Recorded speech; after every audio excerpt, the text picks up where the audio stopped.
So Hans, for those who don't really know what the European Environment Agency, can you tell us just briefly what that is and what you're doing? Yeah, in essence, we're an institution of the EU, architecture of policy making, and we focus on knowledge contributions to the European environment and climate policy agenda. And we do that by working with the member countries, the scientific institutions in those member countries, where we gather and analyze the data that they have on environment and climate. But we also increasingly are looking at this connecting the dots dimension, where we try to make sense of an evolution, for example, in mobility patterns, the impact it has on air quality and then on human health. So this connecting the dots, I think, is increasingly the way forward, not only in knowledge, but also in policy. We need systemic responses to systemic crises. And to do that, we also have a strong foot in science. So we bring new concepts, new ways of looking at this reality that we're trying to cope with to the forum. And one of the main elements that we've really emphasized in the last 8-9 years is the concept of systemic sustainability transitions, which really go to the core of unsustainability and try to address things not by modeling in the margins, but by really going to the core drivers of unsustainability or sustainability. So yesterday, one of the two words that came up was sort of unprecedented transformation, which was really needed. And we spoke yesterday about the urgency of action and the implications of inaction and action. And if we think of that, this unprecedented transformation, you've just been part of helping to establish the European Green New Deal, if I'm not mistaken. Can you tell us a little bit about what that is?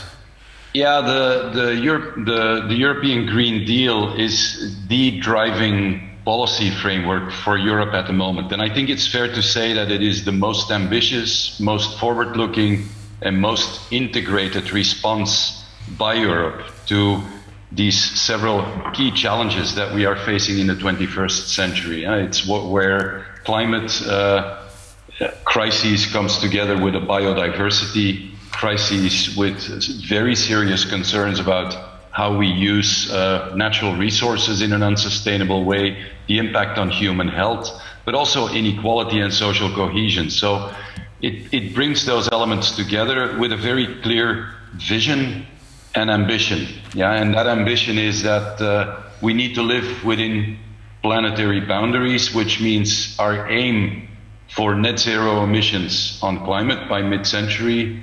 We want zero pollution.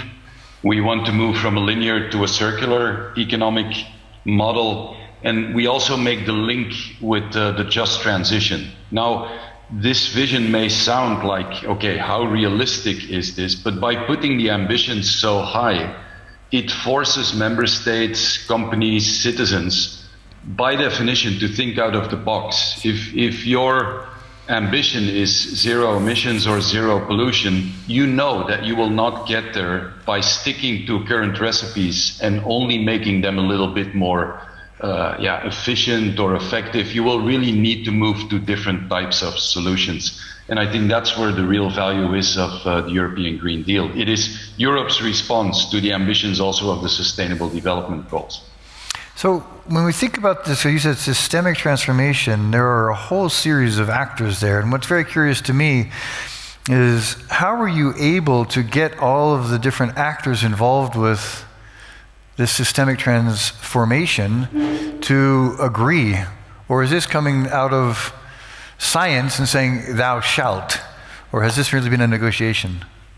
Well, first of all, it is science-based. And also in the Green Deal documents, there is a clear link to evidence-based science analysis. In fact, the work that we do every 5 years, which brings that together, called State and Outlook of the Environment report, is mentioned as the knowledge base underpinning the European Green Deal. So it is science-based. Secondly, I think it's clear that it is completely in line with a number of the international ambitions that we have framed together on this planet. The Paris Agreement, the SDGs, pretty soon the Kunming COP on biodiversity. So there is a clear global link to this as well.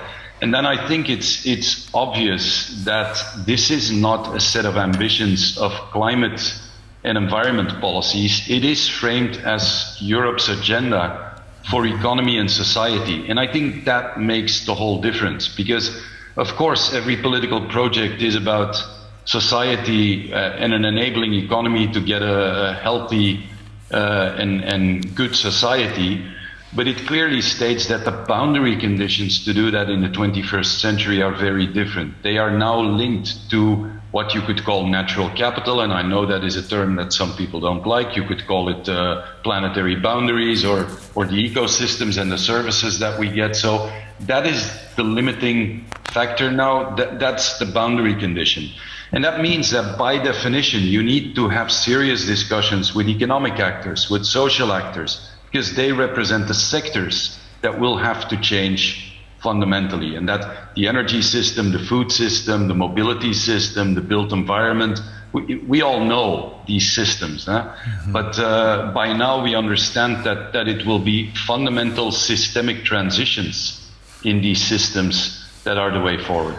So, if I'm not mistaken, there's some, within the Green New Deal, there's some things which you have set out that we have to absolutely have to stop doing. Not just we need to do this, but we're going to stop. What are some of those? Yeah, that's a really important point, because you could say the intrinsically optimistic discourse is we experiment with new technology, new business models, new cultural habits. We upscale them, we speed that up, and that is where we invest. And everybody is selling that story. Yeah. I think what is equally important is that we understand what we should stop doing, because if we want to create a space for the good practices to break through and become dominant in their sustainability dimension, we will need to urgently stop doing certain things. And we know what they are. We need to get out of fossil fuels as soon as we can. We need to stop environmentally harmful subsidies. We need to stop tax systems that are not conducive with our environment and climate objectives. We need to stop spatial planning and land use practices that are really not helpful when it comes to these objectives. And there is another one which I think is rather central and probably one of the most difficult to discuss.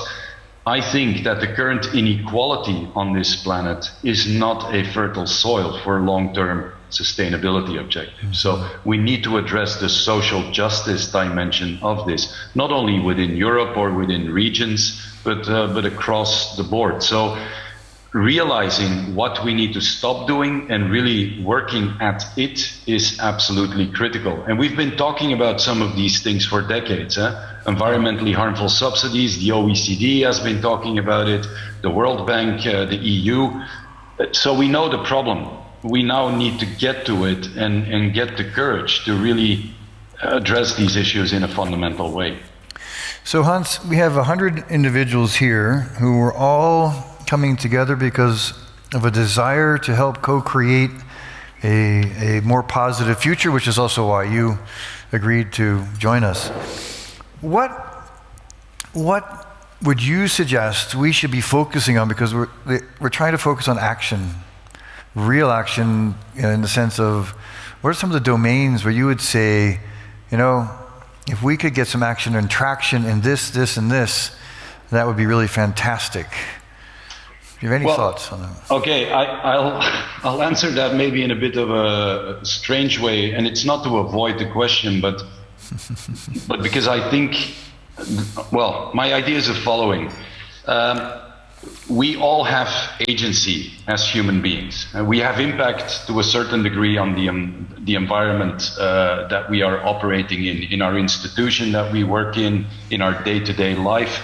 And that agency is not the same for all of us. So I think if we embrace the idea that we need systemic change, you cannot single out a couple of things that we ought to change.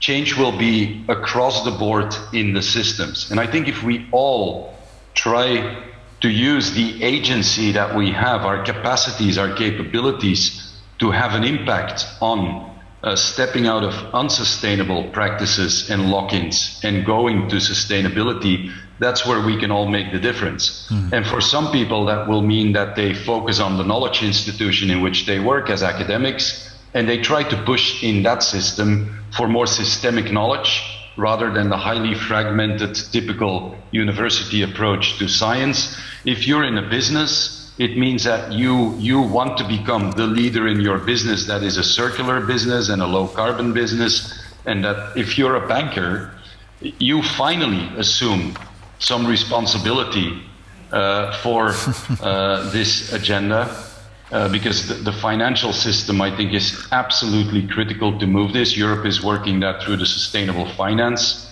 approach. So I think we can all make a difference if we realize that we have agency and that we can really use that to push whatever system we're operating in a certain direction. And for me, that is now leading the European Environment Agency. When I'm done with my job here, because it's a mandate function, I will be operating in a different context, and I'll use my agency in that context to that extent. That's a really great point, and we look forward to you joining us here when you're finished with that role up here on the mountain. Yeah. So this is a chance for you to ask some questions, and I see a few here in the room. We've got some microphones. I'm going to start. Michael, you popped your hand up first, then Martin, then Holger. And short questions today. Thank you very much for that. The Green Deal sounds fantastic. I'm just wondering where the debate is at between environmental economics and ecological economics. I can explain that if you're not exactly clear what I mean. So environmental economics essentially ascribes market value to nature and could be criticized as being part of the old capitalist mindset, whereas ecological economics recognizes nature's intrinsic value and adopts a more systemic planetary boundaries approach.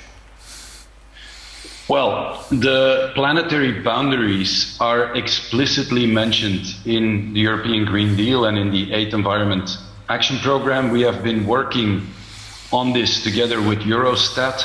Eurostat is not a revolutionary institution. It's the hardcore statistical office of the EU.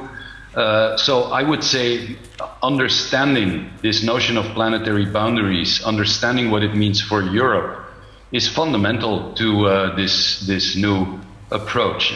The idea is not that we place a market price on everything, and then if the market is willing to pay for it, we can continue at then a market price the further degradation of ecosystems. It's quite the opposite. It's the fundamental recognition that they are not an externality. You know, the word externality for me is something that we may have to get rid of, although I fully grasp the economic meaning of it, but the term suggests something that we should move beyond. Yeah? It's not an externality. It is the fundamental condition that we need as human society to move forward. So let's stop calling it an externality. Okay, with that, Martin. Okay, thank you.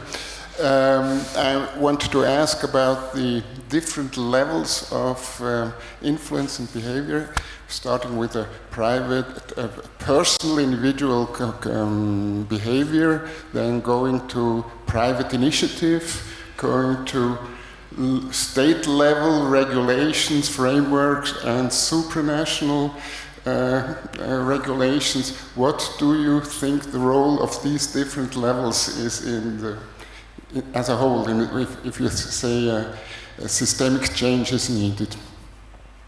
Well, I think it's clear that some of these levels and actors play a much bigger role in determining the dynamics of the systems, which is why I, at the one hand, recognize the fact that individuals can contribute to this and in that sense have a responsibility, but I push back on the discourse that I've been confronted with, especially the last 5 years, of some of the big companies that would say, look, if only the consumer would buy different things, we would produce different things. And then I think, really, is that the way it works? Is that why you spend so much money on advertisement? Is that why we've been discussing in economics, supply-side economics for 20 years, do you really think that it's the consumer that is driving the fundamental changes in the system? So I think we need to recognize that we all have a responsibility, but not the same responsibility. So the individualization of that to the consumer, I object to. I even object to the notion that I'm reduced to being a consumer. I'm not a consumer, I'm a citizen. So could we please have the discussion with me as a citizen? Don't reduce me to a consumer. I think that is absolutely essential. And as a citizen, I expect other institutions to take responsibility at the level that they have, public institutions, private institutions, that allow me then, as a consumer, to make very different choices and have very different options than I have today. And in the food system, for example, that is very clear. Yeah? We are confronted with a system that adds fat, sugar, and salt to nearly everything you can buy. So don't tell me that it's my sort of key responsibility to change the food system. Yeah? I can make different choices in what I eat, but I'm not responsible for the key elements of the food system. So responsibility is different, and we need all these levels, but we need to push those with the biggest responsibility to assume it and to make other choices. Thank you for that, Hans. It's very interesting. I was talking to Paul Hawken a couple weeks ago, and I made a comment around how at this gathering we were going to really try to focus on our individual opportunities and our individual responsibilities, and Paul was just very adamant in saying, you know what, Chris, what we have to remember, and don't forget that corporations figured out that if they can push this perceived responsibility onto the individual, then they can remove themselves of the responsibility.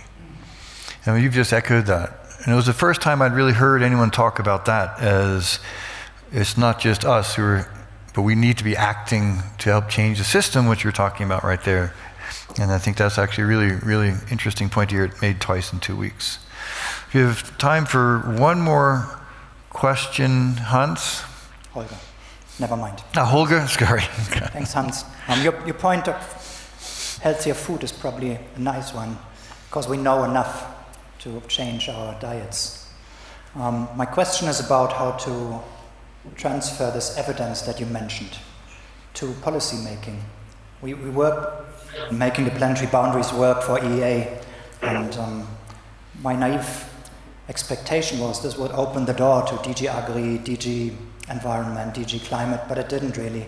And that resistance to take up scientific evidence, we see it in national policies, we see it everywhere. What's your advice how to strengthen the bridge? Yeah, well, I cannot disagree with you that it's a really, for me, it's one of the systems that will be the most difficult to change, because there are incredible, you could say, lobby power behind certain embedded practices, whether it's on financing or the agrochemical input industry, the food industry, all of that. But the discussion on the common agricultural policy of the EU, which is the main financial instrument and sets the direction of travel, has not been the same as before. So the proposal sort of had to be taken back, and serious reflection had to go into it, because it was deemed unacceptable to continue in the same vein. Whether this goes far enough or not, that's another discussion. But I think consequences of the current food system, and the fourth time when we go to the doctor, because we have a really safe food system in Europe, but we don't have healthy food habits, and that's where also partially the individual responsibility comes in. If we don't find a better way to deal with food in the 21st century than that way, I mean, that would be ridiculous. That cannot be the case. And we did a report, an analysis that follows that line, and we looked at where the governance interventions in this system are, and they are mostly focusing on the farmer. So we are putting the blame on the farmer. These people feel disenfranchised. They lose self-value because we need to subsidize them. They're blamed with the whole stuff, while we should focus much broader on the whole chain in the food system if we want to go to sustainability. And we should get many more governance approaches and interventions that follow the logic of this value chain, resources that go into it, capital flows that go into it, and I think we're rather far removed from that. The current cap discussion in the EU is one step along that trajectory. Yeah, I wish it would go faster and more fundamental, but it's a really difficult system to change. Sorry for the verbose answer, but it's one of these systems that requires a bit more reflection, I think.